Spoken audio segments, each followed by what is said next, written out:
உதயநிதி நிறைய செய்யறாரு, கொஞ்சம் செய்யல, நிறைய செய்யறாரு உதயநிதி. அவங்களுக்கு ஏழைங்களுடைய கஷ்டம் என்னன்னு தெரியும். அவங்களாம் திராவிட இயக்கத்துல இருந்து வந்தவங்க, ஏழைங்களுக்கு எந்த குறையும் வைக்கிறது எல்லாமே கரெக்டா பண்றாரு. ஆனா தேவையில்லாததெல்லாம் தான் சீண்டிக்கு பிரச்சனை பண்ணினுக்குது. கொடுக்கு வச்சு சும்மா இருக்க முடியல. அந்த கொடுக்கு இன்னும் ஆடினாலும் அந்த கொடுக்க ஒன்னும் பண்ண முடியாது. இவர் யார் தெரியுமா?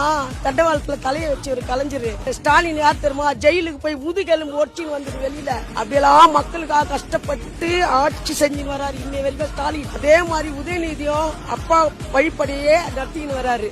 அவர் இன்னும் அமெரிக்கா வழியில போயிடுவார் போகுது. லண்டன், அமெரிக்கா, ஜப்பான் போயிடுவார் போகுது. அந்த அளவுக்கு கொண்டாடுறாரு நம்ம நாடு. பாக்குறீங்களே, சொல்ல முடியாத அளவுக்கு நம்ம தமிழ்நாடு வந்து அமெரிக்கா நாடு மாதிரி ஆக்கின்னு வராங்க. அன்னைக்கு வண்டி நெருக்கடி, இன்னைக்கு வண்டி நெருக்கடியே கிடையாது. மேல பாதி பறக்குது, கீழே பாதிப்பா, அது கீழே பாதி போகுது.